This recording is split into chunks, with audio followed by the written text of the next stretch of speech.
ദുരാത്മാവിനെ കാണാൻ പറ്റുന്ന നായകൻ അവൻ്റെ അടുത്തേക്ക് വരുന്ന ഒരു പ്രേതാത്മാവ്. പതിയെ പതിയെ ആ പ്രേതാത്മാവിന് നായകനോട് പ്രണയം തോന്നുന്നു. പക്ഷെ അതിലുപരി ഈ പ്രേതാത്മാവിന്റെ പുറകിൽ നടക്കുന്ന കഥകൾ. ഇന്ന് നമ്മൾ കുറെ നാളുകൾക്ക് ശേഷം ഒരു ഹൊറർ ചിത്രമാണ് എക്സ്പ്ലെയിൻ ചെയ്യാൻ പോകുന്നത്. 2014 ONGന്റെ സംവിധാനത്തിൽ പുറത്തിറങ്ങിയ ഹൊറർ ചിത്രമായ മോർണിംഗ് ഗ്രേവ് എന്ന് പറഞ്ഞ ചിത്രമാണ് ഇന്ന് നമ്മൾ എക്സ്പ്ലെയിൻ ചെയ്യാൻ പോകുന്നത്.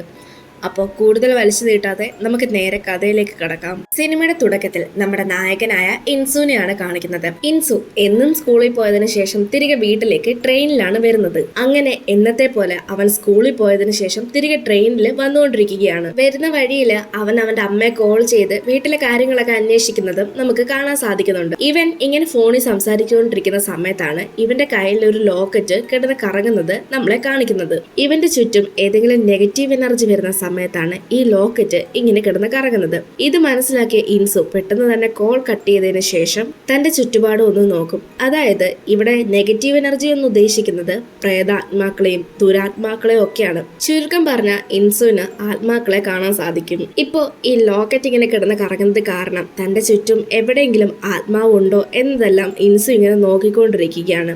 ഈ സമയമാണ് അവിടേക്ക് കുറച്ച് ആളുകൾ വന്നിരിക്കുന്നത്. അതായത് ട്രെയിനിൽ ഈ ജോലിക്കൊക്കെ പോയിട്ട് വരുന്ന കുറച്ച് പയ്യന്മാരൊക്കെ അവിടെ വന്ന് ഇരിക്കുന്നത്. ആ പയ്യന്മാര് വെറുതെ ഇൻസുവിനെ വന്ന് വെറുപ്പിച്ചുകൊണ്ടിരിക്കുകയായിരുന്നു. ഇതേ സമയമാണ് ഇൻസു ട്രെയിനിൽ ഒരു ദുരാത്മാവിനെ കാണുന്നത്. പക്ഷെ ഇൻസു തനിക്ക് ആ ആത്മാവിനെ കാണാൻ പറ്റില്ലെന്നുള്ള രീതിയിൽ അവിടെ നിൽക്കും. കാരണം എങ്ങാണോ ആ ആത്മാവിന് തനിക്ക് അതിനെ കാണാൻ പറ്റുമെന്ന് മനസ്സിലായി കഴിഞ്ഞാൽ ഈ ആത്മാവ് ഇൻസുവിന്റെ പുറകെ വരും. ശേഷം അത് സഹായത്തിന് ഇൻസുവിനെ ശല്യം ചെയ്യും.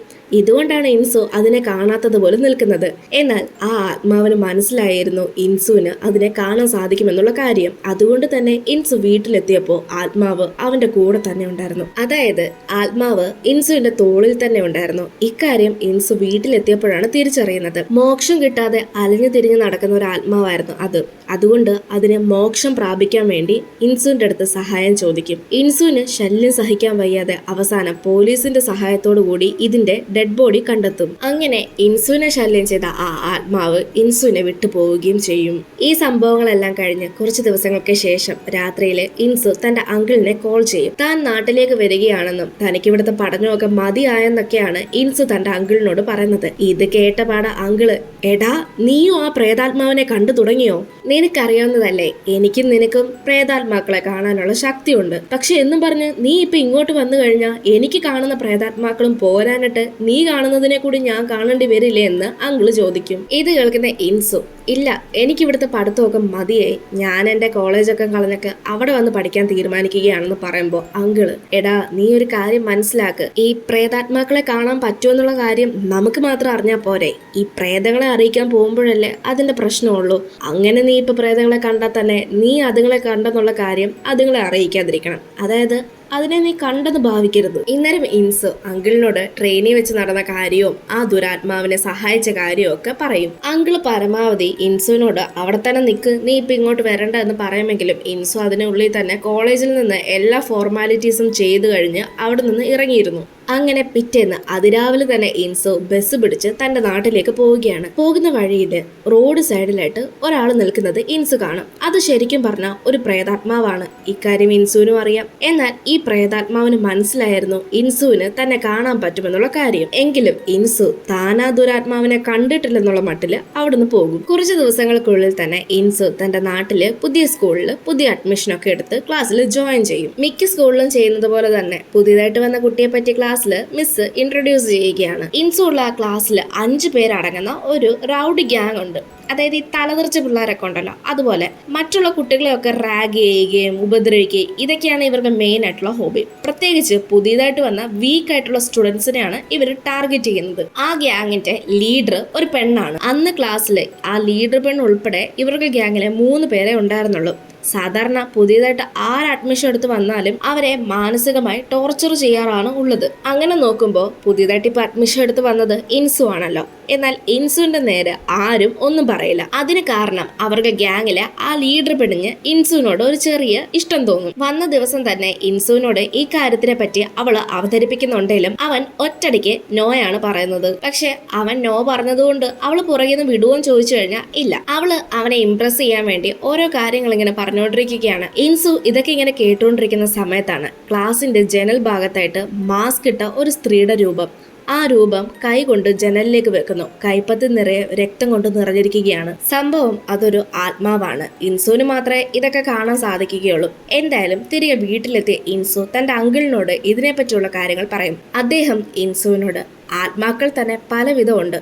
അതിൽ ഒന്ന് നല്ല ആത്മാവും ഒന്ന് ചീത്ത ആത്മാവും ആയിരിക്കും. എന്നാൽ രക്തത്തിന്റെ ഗന്ധമുള്ള ആത്മാക്കളായിരിക്കും ഏറ്റവും അപകടകാരികളായിട്ടുള്ള ആത്മാക്കൾ. ഇത് പ്രതികാരദാഹികളായിരിക്കും.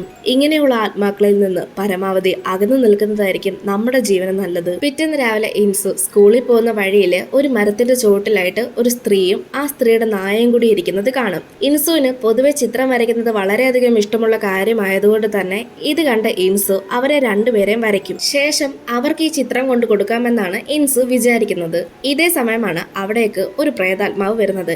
ഈ ആത്മാവ് നേരത്തെ ഇൻസു ബസ്സിലിരുന്ന് കണ്ട അതേ ആത്മാവ് തന്നെയാണ്. ആത്മാവ് ഇൻസുവിന്റെ അടുത്ത് വന്ന് നിൽക്കുന്നത് കണ്ടിട്ടും ഇൻസു അതിനെ കാണാത്തതുപോലെ നിൽക്കും. കാരണം എങ്ങാനും ഈ ആത്മാവിനും വല്ല ആഗ്രഹങ്ങളോ അല്ലെങ്കിൽ എന്തെങ്കിലും സഹായമോ വേണമെങ്കിൽ ഇൻസുവിനെ ശല്യം ചെയ്യും. അതുകൊണ്ടാണ് ഇൻസു അതിനെ കാണാത്തതുപോലെ നിൽക്കുന്നത്. പക്ഷെ കുറച്ചു നേരം കഴിയുമ്പോൾ ഈ ആത്മാവ് ഇൻസുവിന്റെ അടുത്തേക്ക് വന്നിരിക്കും. എന്നിട്ട് ഇൻസുവിനോട് നീ ഇപ്പൊ വരയ്ക്കുന്ന ചിത്രം അതിൽ ആ സ്ത്രീക്ക് കണ്ണു കാണാൻ സാധിക്കില്ല.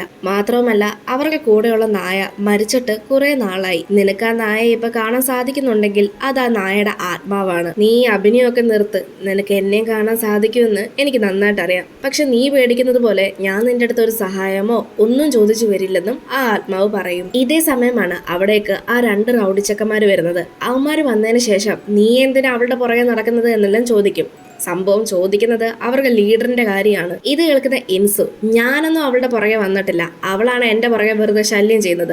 നിങ്ങൾക്ക് എന്തെങ്കിലും പറയാനുണ്ടെങ്കിൽ അവളോട് പോയി പറ, അല്ലാതെ എന്നോട് പറഞ്ഞിട്ട് ഒരു കാര്യമില്ലെന്ന് പറഞ്ഞിട്ട് അവിടുന്ന് പോകും. അവന്മാര് ഇൻസുവിനെ ഇടിക്കാൻ പിടിക്കുമെങ്കിലും ഇങ്ങനെയൊക്കെ ഇൻസു പറയുമ്പോൾ അവന്മാരും അവനെ ഒന്നും ചെയ്യാതെ അവിടുന്ന് പോകും. പിന്നീട് അടുത്ത സീനില് സ്കൂളിലെ ആ റൗഡി ഗ്യാങ്ങിലുള്ള ഒരു പെൺകുട്ടിയാണ് കാണിക്കുന്നത്. ക്ലാസ് ഒക്കെ കഴിഞ്ഞ് വീട്ടിലെത്തിയ അവള് മുകളിലേക്ക് നോക്കുന്ന സമയത്ത് വീടിനകത്ത് തന്നെ മുകളിൽ എന്തോ ഒന്ന് പ്ലാസ്റ്റിക് കവറിൽ കെട്ടിത്തൂക്കിയിട്ടിരിക്കുന്നു. അതെന്താണെന്ന് അവൾക്കും അറിയില്ല. അതെന്താണെന്നാൽ നോക്കി നിൽക്കുന്ന അതേ സമയം തന്നെ അവളുടെ മുഖത്തേക്കും ശരീരത്തിലേക്കും ഒക്കെ ബ്ലഡ് ഒലിച്ചിറങ്ങുകയാണ്. ഇത് കണ്ട പേടിച്ചവള് മാറി അലറിക്കൊണ്ട് എന്ത് ചെയ്യണമെന്നറിയാതെ നിൽക്കുന്ന അതേ സമയം തന്നെ ക്ലാസിന്റെ മുറിയില് ഇൻസു വിൻഡോയുടെ വെളിയിലൂടെ ഒരു ആത്മാവിനെ കണ്ടല്ലോ. ആ ആത്മാവ് ഈ പെണ്ണിന്റെ മുന്നിലായിട്ട് വന്ന് നിൽക്കുന്നു. ഈ ആത്മാവിനെ കണ്ട ഈ പെണ്ണ് പെട്ടെന്ന് സിഹി എന്ന് പറയുന്നുണ്ട്. അതായത് ഈ ആത്മാവിന്റെ പേരാണ് സിഹി എന്നുള്ളത്. അതിന്റെ അർത്ഥം ഇവൾക്ക് ഈ ആത്മാവ് ആരാണെന്നും എന്താണെന്നും ഉള്ളത് നന്നായിട്ട് അറിയാമെന്നാണ്. എന്തായാലും ഈ ആത്മാവിനെ കണ്ട് ഇവള് പേടിച്ചു നിൽക്കുകയാണ്. പെട്ടെന്ന് അവള് നിൽക്കുന്ന മുറിയുടെ ഡോറ് ലോക്കായി പോകുന്നു. പിന്നീട് അടുത്ത സീനിൽ നമ്മളെ ഇൻസുവിനെയും ആ പ്രേതാത്മാവിനെയുമാണ് കാണിക്കുന്നത്. ഈ ആത്മാവിന്റെ പേര് മൂണെന്നാണ്. മൂണിന് ഇൻസുവിനോട് സംസാരിക്കുന്നത് എന്തോ വളരെയധികം ഇഷ്ടമാണ്. അവന്റെ അടുത്ത് വന്നിരിക്കുകയും അവനോട് കുറെ കാര്യങ്ങളൊക്കെ സംസാരിക്കാൻ ശ്രമിക്കുന്നുണ്ട്. പക്ഷെ ഒരാത്മാവിനോട് ഒരു മനുഷ്യനായ ഇൻസു എങ്ങനെയാണ് സംസാരിക്കുന്നത്? പ്രത്യേകിച്ച് ഒരു കാര്യവും ഇല്ലെങ്കിലും ഇൻസുവിനോട് മൂണ് സംസാരിക്കാൻ ശ്രമിക്കുന്നുണ്ട്. എന്നാൽ ഇൻസുവിന് പ്രത്യേകിച്ച് ഒന്നും പറയാനും ഉണ്ടായിരുന്നില്ല. അടുത്ത സീനില് ക്ലാസ്സിൽ എല്ലാവരും ഇരിക്കുന്ന സമയത്ത് അവിടെയുള്ള ഒരു പയ്യനെ ഈ റൗഡി ഗ്യാങ്ങിൽ ഒരു പെണ്ണ് പോയിട്ട് മുഖത്തേക്ക് അടി കൊടുക്കുകയാണ്. ഇത് കാണുന്ന ഇൻസുവിന് നല്ല ദേഷ്യം വന്ന് ഇതിനെതിരെയായി പ്രതികരിക്കും. മാത്രമല്ല ചെക്കനോട് അവിടെ നിന്ന് പൊയ്ക്കോളാനും പറയും. സ്കൂളിൽ വന്ന് ഒന്നിക്ക് പഠിക്കണം, അല്ലെങ്കിൽ വേറെ എന്തെങ്കിലും പണി നോക്കണം, അല്ലാതെ സ്കൂളിലുള്ള ബാക്കിയുള്ളവരെ ഉപദ്രവിക്കുകയും ശല്യം ചെയ്യുകയല്ല വേണ്ടതെന്നും ഇൻസു പറയും. അടുത്ത സീനില് രാത്രിയില് ഒരു പെണ്ണും ചെക്കനും കൂടി സ്കൂളിലേക്ക് വരുന്നതാണ് കാണിക്കുന്നത്. സ്കൂളില് ക്ലാസ് റൂമിൽ നിന്ന് തങ്ങളുടെ ഫോൺ എടുക്കാൻ വേണ്ടിയിട്ടാണ് അവർ വന്നത്. ക്ലാസ് ടൈമിൽ ഫോൺ ഉപയോഗിച്ചുകൊണ്ട് അവരുടെ ഫോണ് അവിടെ വാങ്ങിച്ചു വെച്ചിട്ടുണ്ടായിരുന്നു. അത് തിരിച്ചെടുക്കാൻ വേണ്ടിയിട്ടാണ് അവർ രണ്ടാളും ഇപ്പൊ അവിടേക്ക് വന്നത്. ഫോണൊക്കെ എടുത്തതിന് ശേഷം അതിൽ ആ പെണ്ണ് വാഷ്റൂമിലേക്ക് പോകും. ആ ചെക്കനാണേല് അവളെ കാത്ത് ക്ലാസ് റൂമിൽ തന്നെ ഉണ്ടായിരുന്നു. എന്നാൽ കുറച്ചു നിമിഷങ്ങൾക്കുള്ളിൽ തന്നെ ആ ചെക്കനെ മാസ്ക് ഇട്ട് ആ പ്രേതം വന്ന് കൊല്ലും. പിന്നീട് ഈ പെണ്ണിനെയും ഈ ആത്മാവ് പേടിപ്പിച്ചു വിടും. പിറ്റേന്ന് രാവിലെ ആയിരിക്കുന്നു. ക്ലാസ്സിലുള്ള എല്ലാവരും വിഷമത്തിലാണ്. കാരണം തങ്ങളുടെ കൂടെ പഠിക്കുന്ന ഒരാളാണല്ലോ ഇപ്പൊ മരിച്ചത്. അതിന്റെ വിഷമമാണ് എല്ലാവർക്കും ഉള്ളത്. അതിലുപരി ആ ഗ്യാങ്ങിലെ ഒരു മെമ്പറും കൂടിയാണ് മരിച്ചത്. അതായത് ആ റൗഡി ഗ്യാങ്ങിലുള്ള ഒരു പയ്യനായിരുന്നു ആ ചെക്കൻ. ഇപ്പൊ തന്നെ ആ ഗ്യാങ്ങിലെ 2 പേരാണ് മരിച്ചിരിക്കുന്നത്. ഒന്നാ പയ്യനും മറ്റൊന്ന് ദേ ഈ കാണുന്ന പെണ്ണും. മറുവശത്ത് വീട്ടിലെത്തിയ ഇൻസു പിന്നെ അതുപോലെ അങ്കിളിന്റെ സഹായത്തോടു കൂടി മറ്റൊരു പ്രേതാത്മാവിനോട് ചോദിച്ച് ഈ സേഹി ആരാണെന്ന് മനസ്സിലാക്കാൻ ശ്രമിക്കും.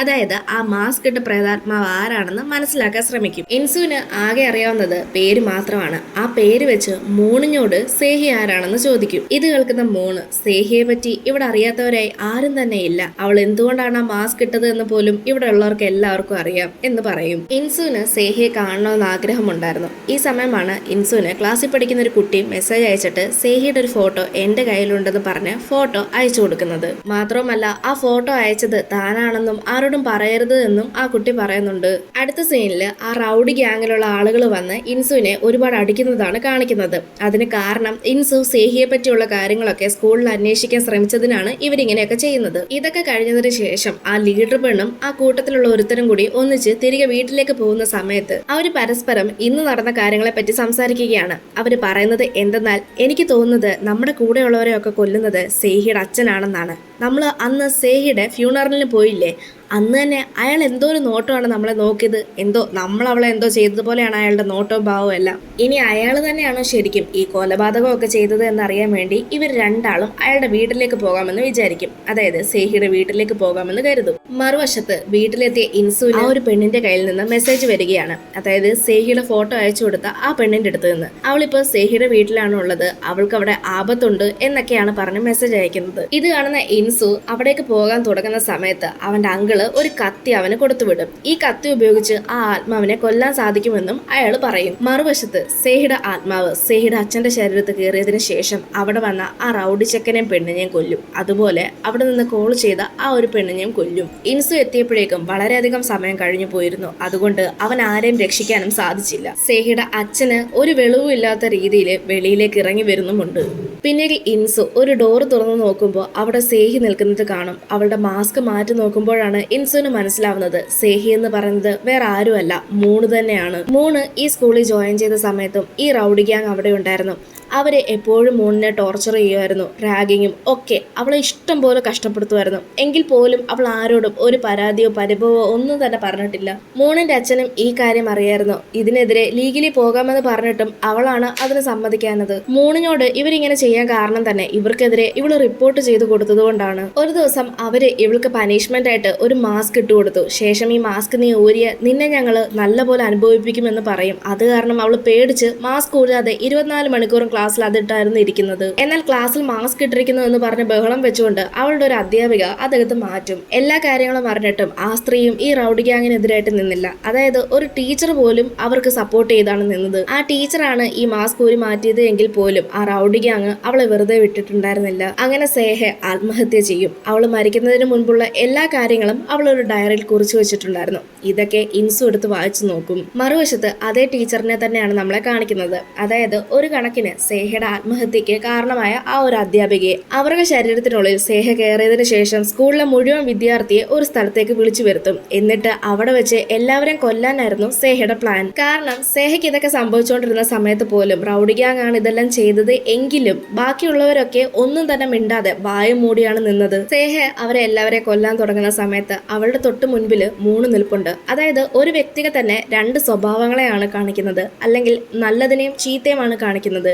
മൂന്ന് സേഹയോട് നീ ഇങ്ങനെ ചെയ്യാൻ പാടില്ല എന്ന് പറയുമ്പോൾ സേഹെ അവര് നിന്നോട് എന്താണ് ചെയ്തത് എന്ന് നീ മറന്നു എന്ന് ചോദിക്കും. സേഹെ മുൻപോട്ട് എല്ലാവരെയും കൊല്ലാൻ തുനിയുന്ന സമയത്താണ് അവിടേക്ക് ഇൻസു വരുന്നത്. ഇൻസു കയ്യിലൊരു ഡയറിയും കൊണ്ടാണ് വരുന്നത്. ആ ഡയറിക്കുള്ളിൽ കുറെ അധികം ചിത്രങ്ങളുണ്ട്. ആ ചിത്രങ്ങള് സേഹയെ ഇൻസുവിന് വേണ്ടി വരച്ചതാണ്. ശരിക്കും പറഞ്ഞാൽ സേഹയും ഇൻസുവും കൊച്ചിലെ ഒന്നിച്ചു പഠിച്ചവരാണ്. ആ സമയത്ത് ഏതോ ഒരു സന്ദർഭത്തിൽ വെച്ച് നല്ല കൂട്ടുകാരാവുകയാണ്. ആ കൂട്ടുകെട്ടിന്റെ ഭാഗമായിട്ട് ഇൻസുവിന് വേണ്ടി സേഹയെ വരച്ചു കൊടുത്ത ചിത്രങ്ങളായിരുന്നു അത്. ഈ ബുക്കൊക്കെ അവന് കിട്ടിയത് അവളുടെ വീട്ടിൽ നിന്ന് തന്നെയാണ്. ശരിക്കും പറഞ്ഞ ഈ ബുക്ക് കണ്ടപ്പോഴാണ് അവനും ഇക്കാര്യങ്ങളൊക്കെ ഓർമ്മ വന്നത്. ഇത് കാണുന്ന സമയത്ത് സേഹെ മൂണായി മാറുന്നതും നമുക്ക് കാണാൻ സാധിക്കും. പക്ഷെ അവള് തിരിച്ച് ബാക്കി അവിടെ ഉണ്ടായിരുന്ന ആളുകളെ നോക്കുന്ന സമയത്ത് വീണ്ടും അവള് സേഹയായി മാറും. വേറെ വഴിയില്ലാത്തത് കൊണ്ട് ഇൻസു തന്റെ അങ്കിള് കൊടുത്ത കത്തി ഉപയോഗിച്ച് സേഹയെ കുത്തും. അങ്ങനെ വീണ്ടും സേഹെ അവസാനമായി മൂണായി മാറും. അങ്ങനെ അവൾ അവിടുന്ന് മാഞ്ഞു പോവുകയാണ്. അതായത് അവളുടെ ആത്മാവിന് ശാന്തി കിട്ടിയിരിക്കുകയാണ്. പക്ഷെ വിട്ടുപിരിയുന്നതിൽ ഇൻസുവിനും മൂണിനും നല്ല വിഷമമുണ്ടായിരുന്നു. കാരണം അവരുടെ ബന്ധം സൗഹൃദത്തിന് മേളിൽ വന്നിട്ടുണ്ടായിരുന്നു. ആ ഒരു സീൻ അങ്ങനെ കാണിച്ചുകൊണ്ടാണ് മോർണിംഗ് ഗ്രേവ് എന്ന് പറയുന്ന ഈ ഒരു മൂവി തീരുന്നത്. ഇൻസുവിനെ പോലെ നിങ്ങൾക്കും ആത്മാക്കളെ കാണാനുള്ള ശക്തി ഉണ്ടായിരുന്നെങ്കിൽ എന്ത് ചെയ്യുമായിരുന്നു എന്നുള്ളത് കമന്റ്സിലൂടെ അറിയിക്കുക. നിങ്ങൾക്ക് മൂവി ഇഷ്ടമായെന്ന് വിചാരിക്കുന്നു. മൂവിയെ പറ്റി എന്തെങ്കിലും സംശയങ്ങളോ അഭിപ്രായങ്ങളോ ഉണ്ടെങ്കിൽ അതും കമൻറ്റായി രേഖപ്പെടുത്തുക. ഇനി മറ്റൊരു വീഡിയോ ആയിട്ട് നമുക്ക് വീണ്ടും കാണാം.